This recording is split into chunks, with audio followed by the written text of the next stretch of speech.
Assalamualaikum warahmatullahi wabarakatuh.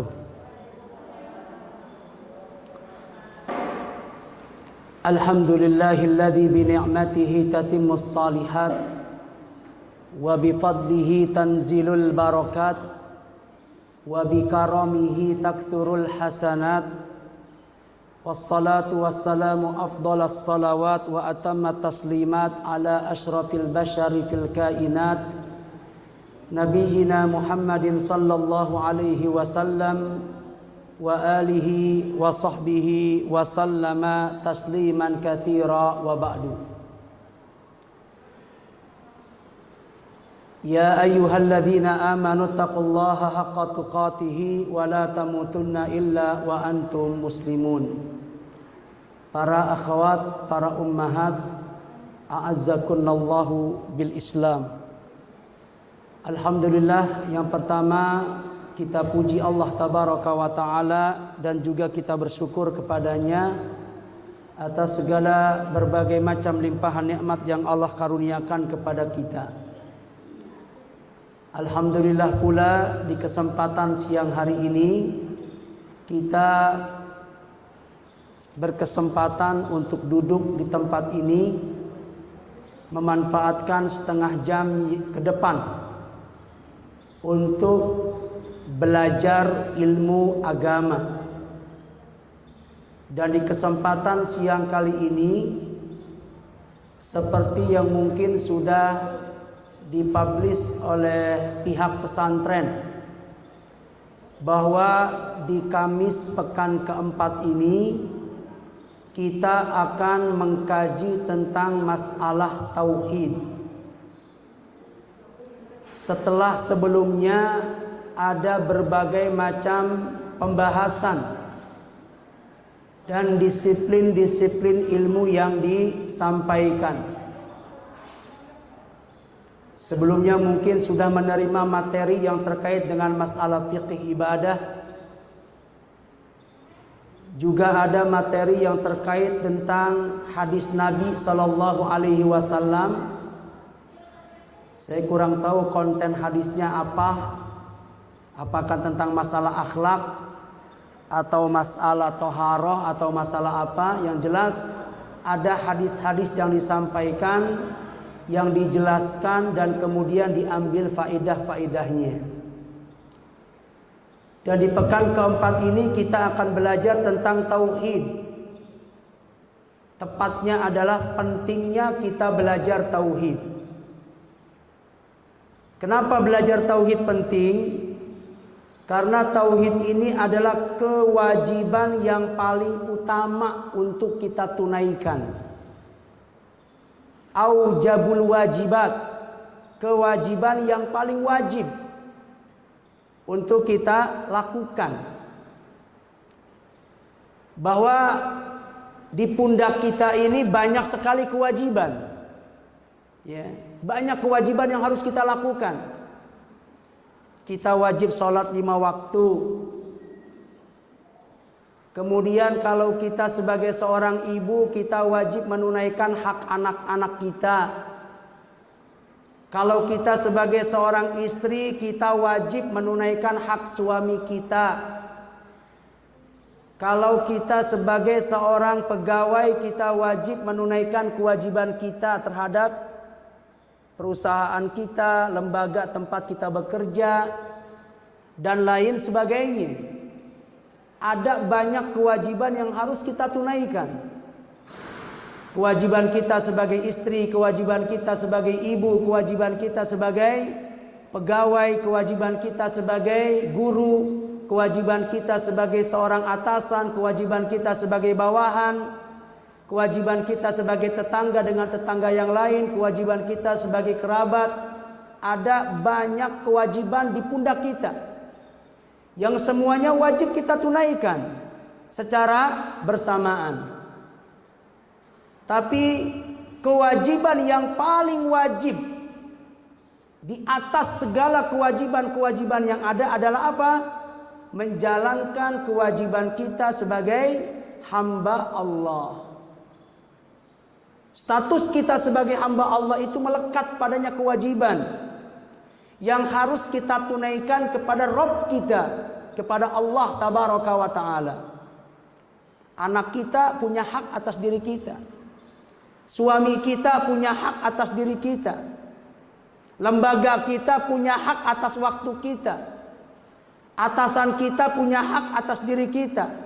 Bawahan kita punya hak.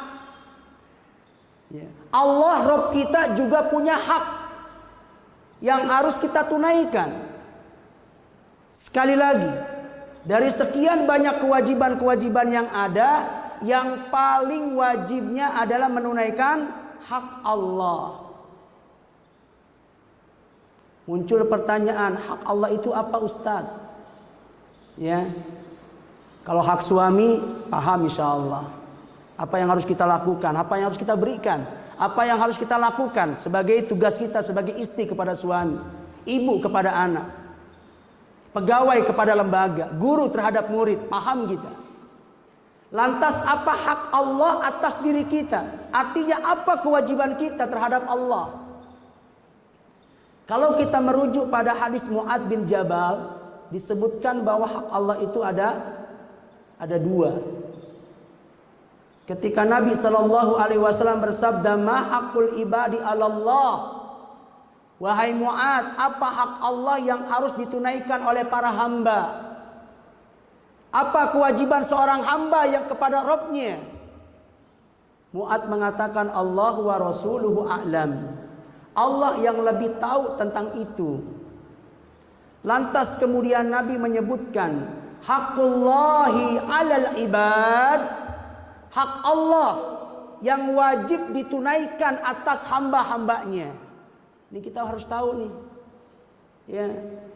Bahkan ilmu yang paling pertama kali harus kita tahu itu ini. Sebelum kita tahu apa hak kita sebagai seorang istri, apa kewajiban kita sebagai anak, apa kewajiban kita sebagai orang tua, kita harus tahu dulu apa hak kita, kewajiban kita sebagai seorang hamba. Hak Allah itu terhadap kita ada dua. Haqqullah 'alal ibad. Satu, ayya'buduhu. Hendaknya para hamba beribadah kepadanya. Jadi ibadah itu kewajiban kita terhadap Allah. Maka di saat kita melaksanakan ibadah, kita tengah menunaikan kewajiban kita sebagai seorang hamba. Itu satu. Ya. Kemudian yang kedua, ayya'buduhu. Yang kedua, wala yusyriku bihi syai'a. Hendaknya para hamba tidak berbuat syirik kepada Allah dengan sesuatu apapun. Berarti apa di sini? Hak Allah untuk diibadahi, hak Allah untuk ditauhidkan dan tidak diduakan dalam hal ibadah. Nah, dua hal ini harus berjalan secara beriringan, Bu. Ya. Jadi dua hal ini, beribadah dan memurnikan tauhid kepada Allah, harus terus senantiasa kita lakukan sepanjang hayat kita. Ibadah itu nggak mengenal musim, nggak mengenal batasan waktu. Kapan saja, di mana saja kita wajib ibadah. Mentauhidkan Allah juga sama, kewajiban sepanjang hayat. Gak boleh kita duakan Allah, gak boleh kita mempersembahkan ibadah kepada selain Allah. Ini menunjukkan apa? Menunjukkan bahwa tauhid adalah kewajiban yang paling wajib. Sebab tidak manfaat, perhatikan ibu sekalian. Tidak manfaat ibadah apapun yang kita lakukan. Kita menunaikan kewajiban kita sebagai istri dengan baik. Kita menunaikan kewajiban kita sebagai seorang ibu dengan baik. Semua hak anak kita berikan. Semua hak suami kita berikan. Semua hak lembaga kita, tempat kita bekerja kita berikan. Kewajiban kita semuanya kita tunaikan tanpa celah sedikit pun. Kewajiban kita sebagai tetangga kita tunaikan. Kewajiban kita sebagai kerabat kita tunaikan semuanya. Tapi kewajiban kita sebagai hamba Allah enggak kita berikan. maka sebaik apapun tugas-tugas dan kewajiban itu kita lakukan, tidak ada harganya sama sekali di hadapan Allah. Baktimu kepada suamimu gak manfaat. Berbaktinya kamu kepada orang tuamu juga gak akan memberikan manfaat seandainya engkau tidak mentauhidkan Rabbmu. Apa manfaatnya bakti kita sama suami kita? Apa manfaatnya bakti kita sama orang tua kita sementara kita tidak menunaikan hak kita kepada Allah? Dalam artian enggan beribadah atau menduakan Allah, tidak memurnikan tauhid kita kepadanya. Sehebat apapun ibadah seseorang, kalau dia berbuat syirik, nggak murni tauhidnya, terkotori, ternodai dengan apa? Dengan kesyirikan. Nanti kita akan bahas perlahan, ya. Maka nggak manfaat sebaik apapun ibadahnya, batal semuanya, hancur semuanya. Maka ini poin yang paling penting, ya.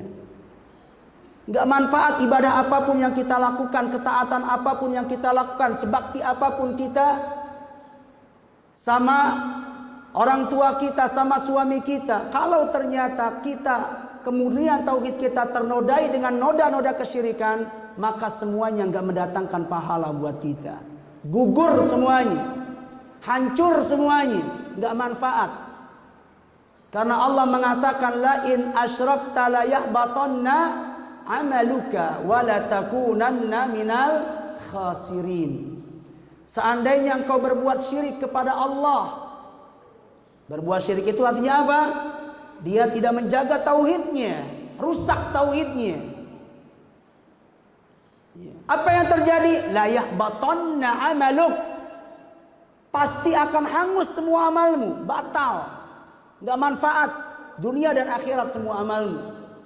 Wala takunanna minal khasirin, dan pasti kelak kamu akan menjadi orang-orang yang rugi. Rugi, nggak mendapatkan apa? Kebaikan dari kebaikan yang kita lakukan di dunia. Yeah. Itulah apa? Pentingnya tauhid. Dialah yang akan mewarnai baik atau tidaknya setiap amal kita. Kebaikan yang kita lakukan di dunia akan bernilai kebaikan kalau kita bertauhid. Sebaik apapun kebaikan yang kita lakukan di dunia tidak bernilai apa-apa tanpa tauhid. Maka dapat dipastikan, tidak diragukan, tauhid merupakan kewajiban yang paling wajib. Saya akan sebutkan beberapa dalilnya. Dalil tentang pentingnya tauhid. 1. Dalam surat Az-Zariyat ayat 56. Surat Az-Zariyat ayat 56. Ayat yang sudah sangat populer, ya, di telinga-telinga kita. Mungkin sebagian kita sudah mendengar atau bahkan menghafalnya. Allah mengatakan wa ma khalaqtul jinna wal insa illa liya'budun. Surat Az-Zariyat ayat 56. Apa kata Allah? Tidaklah aku ciptakan jin dan manusia kecuali liya'budun.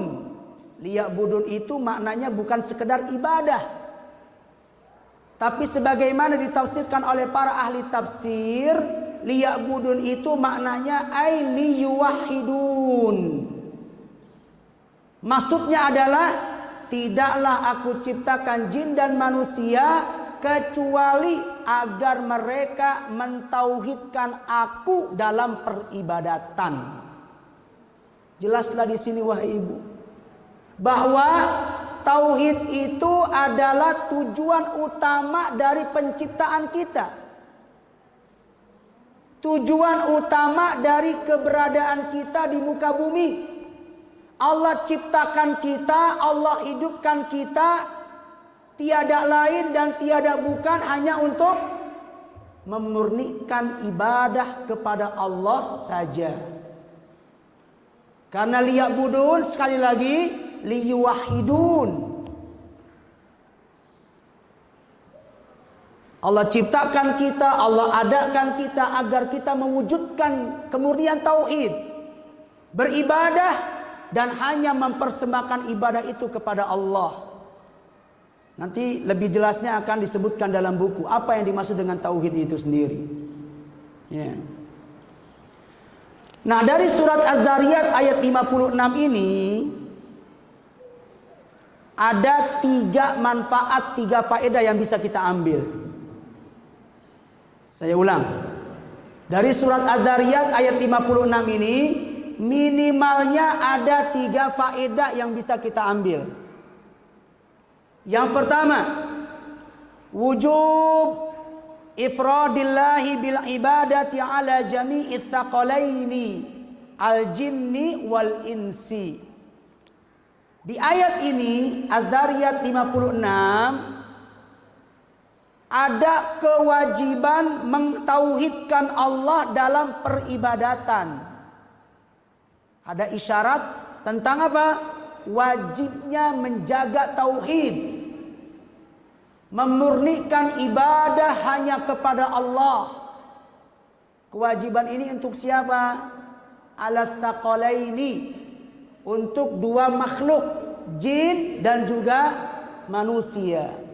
Jadi ternyata yang Allah perintahkan untuk mentauhidkan bukan cuma bangsa manusia saja. Bangsa jin juga sama. Allah ciptakan mereka untuk beribadah dan mentauhidkan Allah. Sebagaimana semua manusia juga sama. Dan sekali lagi kewajiban ini berlaku untuk semuanya. Kewajiban mentauhidkan Allah bukan hanya berlaku untuk manusia bangsa Arab saja, tapi seluruh umat manusia dimanapun mereka berada, di bumi manapun dia berpijak, wajib mentauhidkan Allah. Yang kedua, bayanul hikmati min khalqil jinni wal insi. Di ayat ini ada penjelasan tentang hikmah penciptaan jin dan manusia. Ada penjelasan tentang hikmah, tujuan dari penciptaan jin dan manusia. Kalau ditanya untuk apa Allah ciptakan jin, untuk apa Allah ciptakan manusia, tujuannya agar mereka mentauhidkan Allah. Karena ayat ini jelas ya, wa ma khalaqtul jinna wal insa illa liya'budun. Yang ketiga, isbatul hikmati fi af'alillahi subhanahu wa ta'ala, menetapkan hikmah pada setiap perbuatan Allah. Ini poin penting. Setiap perbuatan Allah itu pasti ada hikmahnya. Tidak ada satupun makhluk yang Allah ciptakan itu sia-sia. Ya, mohon diperhatikan. Ya. Semua perbuatan Allah pasti ada hikmahnya. Gak mungkin Allah ciptakan satu makhluk pun yang sia-sia. Sia-sia itu mungkin dalam benak kita, dalam pikiran kita yang pendek, yang cetek, mungkin kadang merasa ngapain sih Allah ciptakan ini? Gak ada manfaatnya. Nyamuk misalkan, ya. Dalam benak kita, pikiran kita yang pendek, yang cetek, yang dangkal, yang sangat terbatas ini kadang kita berpikir, ngapain sih Allah ciptakan nyamuk? Cuman bikin kotor aja, ganggu orang tidur doang. Ya, itu kan yang ada di benak kita. Ya. Tapi yakin dan percayalah, di sana pasti ada hikmah, dengan satu hikmah yang kadang tidak terjangkau oleh pikiran-pikiran kita. Ya, pasti ada. Cuman akal kita aja yang gak bisa menjangkau. Jangankan di balik penciptaan seekor nyamuk, bahkan mungkin di balik penciptaan iblis pun ada hikmahnya. Mungkin kadang kita berpikir, kenapa sih Allah harus ciptakan setan? Kenapa Allah ciptakan iblis? Kita kadang berpikir seandainya nggak ada iblis enak ini dunia, adem, nyaman, tentram, mungkin nggak ada kemaksiatan, mungkin nggak ada orang jahat, semuanya baik semuanya. Kan enak tuh hidup kayak gitu kan? Orang baik semuanya, nggak ada kejahatan, nggak ada kemunkaran, nggak ada kemaksiatan. Seandainya nggak ada iblis, enak tentram dunia ini. Itu dialah pikiran kita ngomong kayak gitu. Tapi yakin di balik itu pasti ada hikmah. Minimalnya dengan adanya iblis akan terbukti mana hamba Allah yang sebenarnya dan mana hamba Allah yang tidak sebenarnya. Terbukti lewat apa? Ya lewat adanya godaan-godaan syaitan. Intinya tidak ada satupun perbuatan Allah itu sia-sia. Termasuk apa? Termasuk ketika kita mendapatkan sesuatu yang tidak kita inginkan. Kadang kita berpikir, ya Allah, kenapa Engkau berikan keburukan itu kepada saya? Padahal saya udah rajin sholat, saya udah taat, saya udah sedekah, saya udah banyak melakukan kewajiban, kebaikan dan ketaatan. Tapi kenapa Engkau berikan keburukan ini kepada saya dan keluarga saya? Sementara si fulan gak pernah sholat, lancar terus rezekinya, sehat terus, anak-anaknya sukses semuanya. Padahal mereka kafir, padahal mereka gak sholat, padahal mereka ahli maksiat. Kok hidupnya enak? Sementara saya dan si fulan udah taat, udah rajin sholat, kok gini-gini aja. Kadang muncul bersitan pikiran itu muncul dalam benak-benak kita.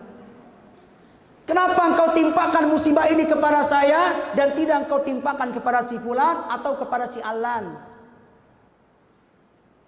Muncul kadang pertanyaan kayak gitu. Inilah pentingnya. Di balik keputusan itu pasti ada hikmah. Kita nggak boleh mempertanyakan perbuatan Allah. Perhatikan ini. Allah mengatakan la yus'alu amma yaf'al wa hum yus'alun. Allah tidak boleh ditanyakan apapun yang Allah perbuat. Justru merekalah yang akan ditanya oleh Allah. Jadi yang berhak ditanya itu kita. Kita yang berhak ditanya oleh Allah. Kenapa kita melakukan ini? Kenapa kita tidak melakukan itu? Tapi Allah itu nggak boleh dipertanyakan. Kenapa ya Allah engkau ciptakan ini? Kenapa ya Allah engkau timpakan ini kepada aku? Tidak engkau timpakan ini kepada si fulan. Kenapa engkau turunkan ini? Kau turunkan wabah dan lain sebagainya. La yus'alu amma yaf'al. Allah itu enggak boleh dipertanyakan tentang apa yang Allah perbuat. Wa hum yus'alun. Justru mereka lah, manusia lah yang akan dipertanyakan oleh Allah tentang apa yang mereka perbuat. Surat apa itu? La yus'alu amma yaf'al wa hum yus'alun amma yaf'al.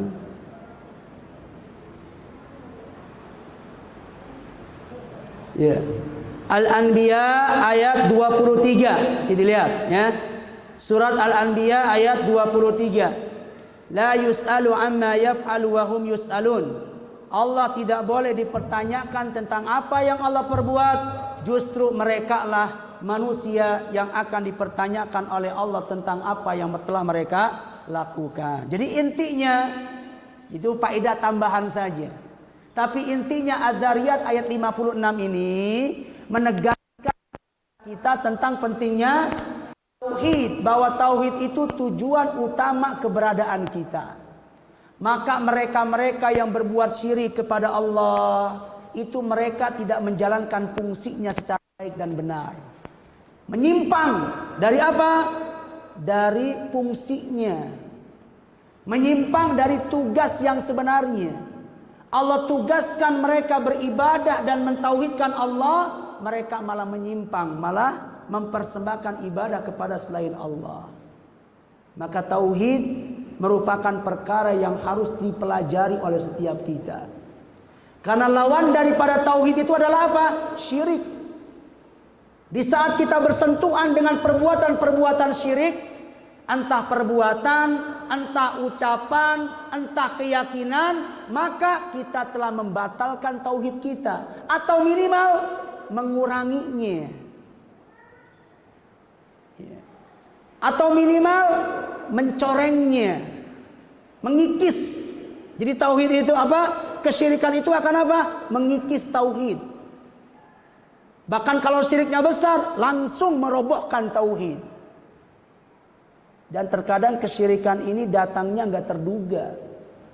Jangan kita bayangkan yang namanya syirik ini cuma sujud kepada patung, doa minta sama penghuni kubur. Itu jelas kesyirikan. Tapi kesyirikan itu nanti akan dibahas mungkin dalam waktu yang cukup lama ya. Banyak ragamnya. Banyak macamnya, banyak jenisnya, banyak fenomena-fenomena kesyirikan yang mungkin sebagiannya kita anggap sebagai sesuatu yang wajar-wajar saja. Ya. Tapi tanpa kita sadari, ternyata itu bagian daripada kesyirikan yang akan mencoreng kemurnian tauhid, yang akan mengikis tauhid kita. Bahkan yang akan membatalkan tauhid kita, baik disadari ataupun tidak disadari. Ini hati-hati. Ya. Banyak fenomena-fenomena kesyirikan yang gak kita sadari. Tahu-tahu, wah ternyata ini perbuatan syirik. Perbuatan syirik ini saya lakukan. Karena sebagaimana disabdakan oleh Nabi Shallallahu Alaihi Wasallam, la syirku akhfa min dabibin namlah. Kesyirikan itu lebih tersembunyi, lebih halus daripada derap langkah kaki semut. Perhatikan itu. Kesyirikan itu akhfa, lebih tersembunyi, lebih halus, lebih lembut. Dari apa? Min dabibin namlah, dari derap langkah kaki semut. Kalau ada semut melintas di depan kita, kedengeran nggak tuh derap langkah kakinya? Nggak kedengeran apa-apa. Jangankan seekor semut, gerombolan semut lewat di depan kita, kita nggak dengar apa-apa. Ya. Bahkan mic kita dekatkan pun tetap nggak kedengeran. Kenapa? Lembut, sangat tersembunyi, sangat halus. Nabi mengatakan kesyirikan lebih lembut daripada itu, lebih tersembunyi daripada itu. Kadang kita nggak merasa, oh ternyata ada kalimat syirik yang saya ucapkan, ada perbuatan kesyirikan yang saya lakukan, ada keyakinan-keyakinan yang yang ada di hati kita yang itu bagian daripada kesyirikan. Sementara kita tidak menyadarinya. Itu banyak sekali nanti ragamnya. Maka jangan pernah kita merasa aman. Karena barangkali saja kerap kali terlontar kalimat kesyirikan tanpa kita sadari. Ya. Contoh ringan misalkan. Ya, ketika seorang mengatakan saya bisa seperti ini karena Allah. Itu bagus. Ya. Saya bisa seperti ini alhamdulillah karena Allah dan juga karena si fulan. Karena bantuan si fulan saya bisa seperti ini. Karena Allah dan karena bantuan si fulan. Mungkin ini kalimat yang secara kasat mata ya, secara zahir itu kalimat yang sah-sah saja. Mana kalimat masalah di situ? Gak ada masalah kalimat itu seakan-akan. Kenapa? Karena kita menisbatkan kebaikan kepada Allah. Saya bisa baik seperti ini, saya bisa seperti ini, bisa hebat seperti ini, bisa kaya seperti ini, dan lain-lain sebagainya karena Allah dan juga karena jasa si fulan. Ini kan satu kalimat yang kerap kali terlontar dari mulut-mulut sebagian kita. Sepertinya biasa-biasa saja. Namun kalau kita kaji dalam ilmu tauhid, itu kalimat bermasalah. Ya. Mana masalahnya? Masalahnya ada di kalimat apa? Dan Ya. Dan saya bisa seperti ini karena Allah dan juga jasa si fulan. Itu masalah. Nabi Shallallahu Alaihi Wasallam ketika ada orang berkata di hadapannya, Masya Allah wa sya'a fulan. Ini terjadi atas kehendak Allah dan juga kehendak si fulan.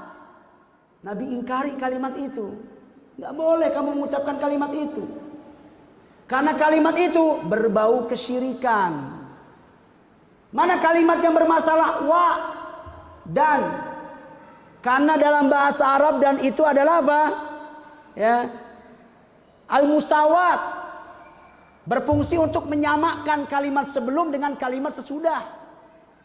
Sehingga ketika kalimat ini kita katakan saya seperti ini karena Allah dan karena si fulan, maka artinya kita telah menisbatkan kebaikan kepada Allah dan kepada si fulan secara bersamaan, sejajar. Jelas itu kesyirikan. Terus solusinya apa? Nabi berikan solusi kalimat yang aman, yaitu dengan mengatakan kalimat summa. Apa itu? Kemudian saya bisa seperti ini karena Allah, kemudian karena jasa si fulan. Boleh atau tidak? Boleh. Karena memakai summa itu kalimat yang aman, gak ada unsur kesyirikan. Sementara kalimat tadi karena Allah dan karena si fulan ada kesyirikan di sana. Karena Allah kemudian karena si fulan tidak ada kesyirikan di sana. Maka ketika ada orang mengatakan Masya Allah wa sya'a fulan, diingkari oleh Nabi, jangan kau katakan demikian. Akan tetapi katakanlah Masya Allah summa sya'a fulan. Ini terjadi karena kehendak Allah kemudian karena kehendak si fulan. Karena kalimat summa berbeda dengan kalimat wa. Dalam bahasa Arab. Bahasa Arab itu sensitif sekali.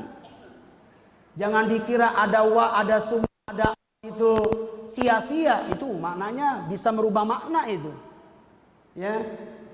Kalau summa itu tarakhi. Ya, ada tertib di sana. Yufid at-tartib. Ya, artinya beruntun, nggak disamakan antara Allah dan si fulan. Allah dulu, kemudian yang kedua baru si fulan.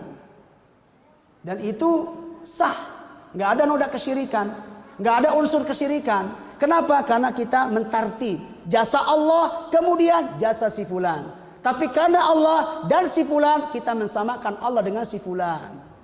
Subhanallah. Ya, kalimat apa ini? Kalimat yang berbau kesyirikan. Mungkin bagi sebagian orang sah-sah saja. Ya. Toh kita menisbatkan kalimat itu kepada Allah. Apalagi di awalnya ada kalimat apa tadi? Alhamdulillah. Seakan-akan gak ada cacatnya kalimat ini. Padahal muskilah itu kalimat. Ya. Atau kalimat yang lain. Yang juga kerap kali terungkap lewat lisan-lisan kita. Contohnya adalah kalimat bim salabim abrakadabra. Pernah mengucapkan kalimat itu? Ada satu potongan ceramah pendek Ustadz Erwandi Tarmidi, ya, hafizahullah taala, ya. Beliau ungkap itu kalimat bim salabim abrakadabra itu. Ya, ternyata itu kalimat bahasa Persia atau apa saya lupa, ya. Yang artinya menyebut Tuhan-Tuhan selain Allah itu, nama-nama Tuhan itu, nama sembahan. Ya. Pantaskah seorang muslim mengucapkan kalimat-kalimat seperti itu? Menyebut nama-nama Tuhan selain Allah itu. Sesungguhnya, cuman karena kita nggak paham, kita anggap itu kalimat biasa, bahkan turun temurun itu kalimat itu. Kita mengenalnya dari bapak kita, dari kakek kita, dan terus dari orang-orang sebelum kita. Dan mungkin terus akan diucapkan oleh anak kita, oleh cucu kita, dan begitu seterusnya. Padahal kalau diungkap apa itu mana bim salabim abrakadabra, itu mengandung unsur kesyirikan. Video lengkapnya nanti bisa dicari lah, ya. Ceramah singkat dari Dr. Erwandi Tarmidi, hafizahullah taala. Ini artinya apa? Persis seperti yang Nabi katakan tadi, kesyirikan itu lebih tersembunyi dari langkah kaki semut yang kehadirannya nggak bisa terdeteksi. Tahu-tahu kita ucapkan kesyirikan, kita lakukan praktek-praktek kesyirikan. Masih bersemayam keyakinan-keyakinan kesyirikan di hati sanubari kita yang paling dalam. Dan begitu seterusnya. Pentingnya kita belajar tauhid. Ya. Karena ada saja kemungkinan perkara-perkara yang kita anggap biasa, tapi hakikatnya itu kalimat itu sesuatu yang bermasalah. Minimalnya mengurangi kemurnian tauhid, mengotori, apalagi sampai mengikis, apalagi sampai menghilangkan dan membatalkan. Ya. Satu dalil lagi. Tadi pentingnya tauhid, surat Ad-Dariyat ayat berapa? 56. Yang kedua, surat An-Nahl ayat 36. Ya. Allah mengatakan walaqad ba'atsna fi kulli ummatin rasula. Sungguh telah kami utus pada setiap umat seorang rasul. Apa misinya? Jadi setiap rasul yang Allah utus ke muka bumi ini membawa dua misi. Anibudullah.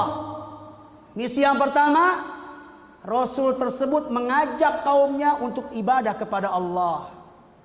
Ya qaumi ibudullaha ma lakum min ilahin ghairuh. Wahai kaumku, beribadahlah kalian kepada Allah. Kalian tidak punya sesembahan selain tidak memiliki sesembahan apapun selain Allah tabaraka wa taala. Semua nabi mendakwahkan kaumnya sama. Ini, mengajak kaumnya beribadah kepada Allah. Apakah sekedar itu? Tidak. Ada misi yang kedua. Wajtanimut tagut. Menjauhi tagut. Ya kaumku, sembahlah Allah dan jauhilah tagut. Apa itu tagut? Segala sesembahan yang disembah selain Allah. Menunjukkan apa? Enggak cukup ibadah kepada Allah itu. Ibadah kepada Allah saja enggak cukup. Enggak manfaat ibadah kita kepada Allah kalau kita tidak menjauhi tagut. Ibadah kepada Allahnya rajin, ibadah kepada tagut, kepada selain Allahnya juga rajin. Minta kepada Allahnya rajin, minta kepada penghuni kuburnya juga rajin. Kira-kira berpahala enggak doa dia kepada Allah? Enggak berpahala, hangus itu. Bukan cuman sholat dia yang hangus, sedekah dia juga hangus.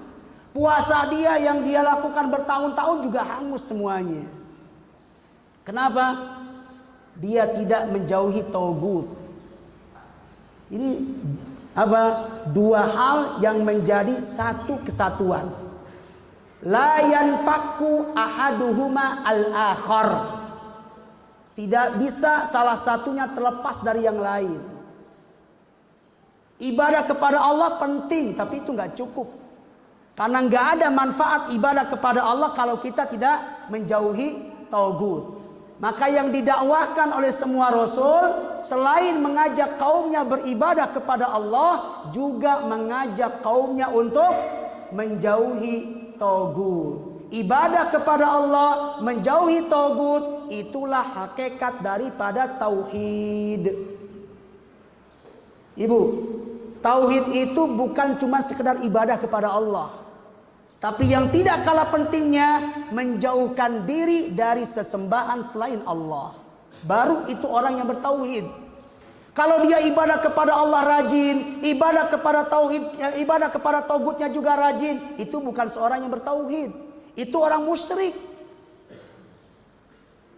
Karena manusia itu terbagi menjadi 4 kelompok. Saya sebutkan sebagai penutup. Yang pertama, man ya'budullaha wa la ya'budu ghairah. Orang yang beribadah kepada Allah tapi tidak beribadah kepada selainnya. Itu. Siapa dia? Fadzaka muwahhid. Itulah orang yang bertauhid. Kita harus seperti ini. Kita beribadah, ibadah kita kepada Allah, dan kita tidak beribadah kepada selain Allah. Ini orang pertama yang paling bagus. Fadzaka muwahhid, itulah orang yang bertauhid. Dia beribadah kepada Allah, tidak beribadah kepada siapapun selain Allah.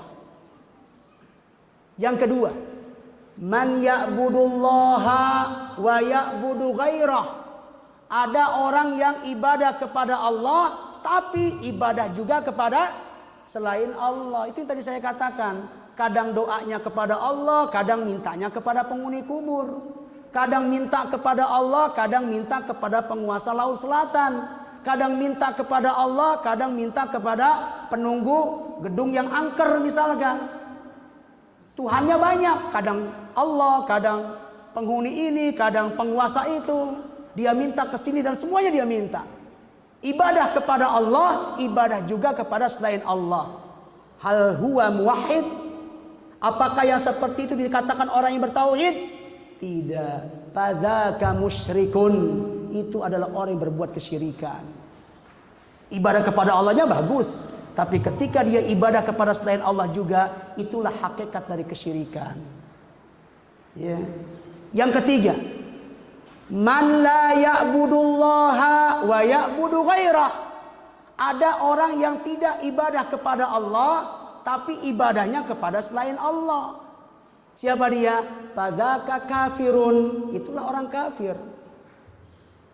Kalau dikatakan orang kafir itu ibadah, tidak ibadah. Kepada Allah? Enggak. Kepada siapa? Matahari. Sebagian mereka ke api, sebagian mereka ke Isa, ke Yesus, dan yang lain sebagainya.